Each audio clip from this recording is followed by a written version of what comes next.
Баршаларыңызға қайырлы күн достар, менің каналыма қош келдіңіздер. Бүгін сіздерге құрамына ешқандай жұмыртқа қосылмайтын және де жұмсақ болып пісіп шығатын ең дәмді булочкидің рецептісімен бөлісетін боламын. Міндетті түрде видеоны соңына дейін қарап, рецепті сақтап алуға кеңес беремін. Және де арнаға тіркелмеген жаңа көрермен болсаңыз, міндетті түрде тіркеліңіз, лайк басыңыз, пікір қалдыруды ұмытпаңыз.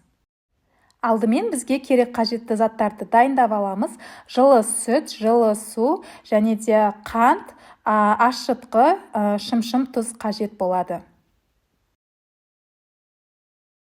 Ең алдымен ыдысымызға жылы сүтімізді құйып алатын боламыз. Және де оның үстінен жылы суымызды құятын боламыз. Міндетті түрде сүтіміз бен суымыз жылы болуы қажет. Оның үстіне құмшекерімізді салып алатын боламыз. Осы видеоның астына описание бөліміне толық құрамын жазып қоятын боламын. Міндетті түрде сол жерден қарап жасап көрсеңіздер болады. Және де құрғақ ашытқы, яғни дрожжымызды саламыз. Содан соң тұзымыз шым-шым тұз болса жеткілікті.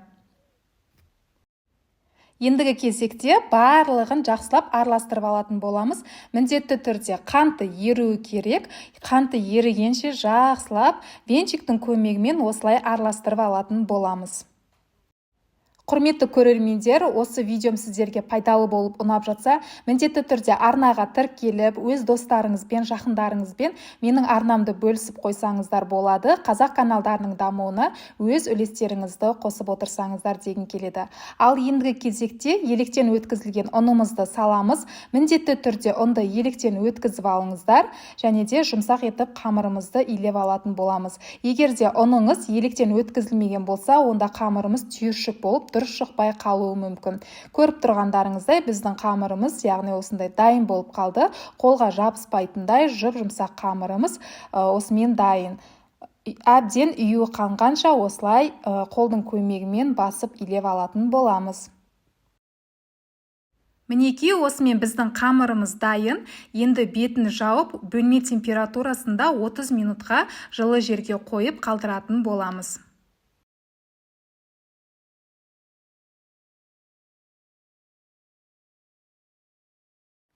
Бізде 30 минут уақыт өтті.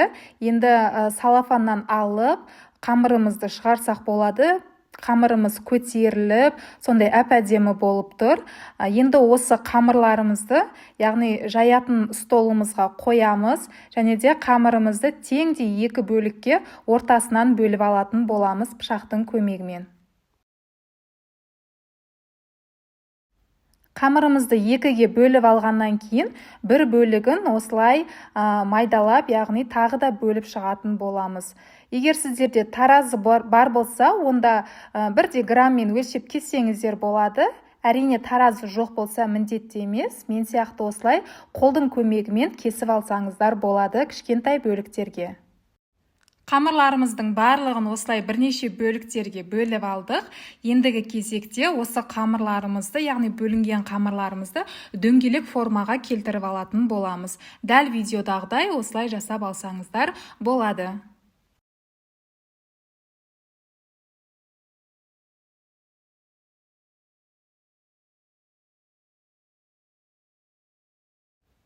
Мінекей барлығын осылай алдын ала дайындап алдым. Енді осы дайын болған қамырларымызды, ұнымызды сеуіп, жайып шығатын боламыз. Қамырымыздың қалыңдығы қатты жұқада, немесе тым қатты қалың болып кетуі де қажет емес, яғни орташа көлемде жайып аламыз. Барлық қамырларымызды осылай жайып, сіздерге қазір қалай кесіп, қалай форма шығару керек екенін көрсететін боламын видеода.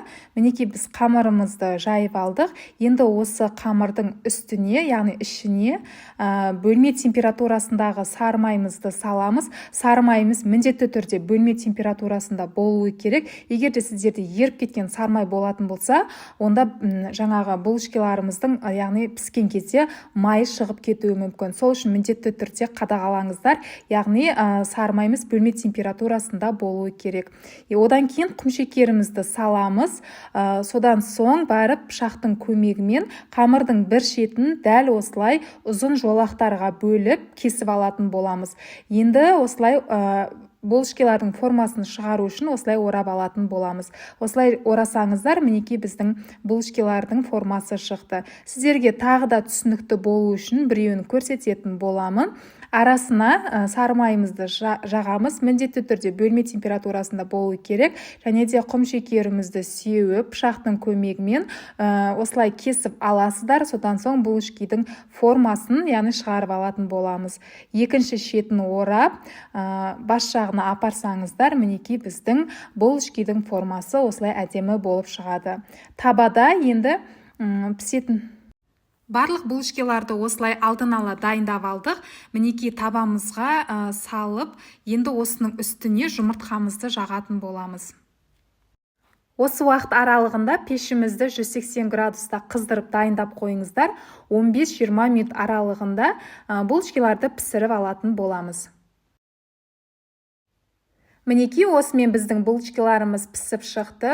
Өте керемет, сондай жұмсақ үлбіреп тұр. Міндетті түрде дәл осы рецепт бойынша жасап көрсеңіздер, сіздерге де ұнайды деген сенімдемін. Жасап, жақындарыңызды қуантып қойыңыздар дегім келеді.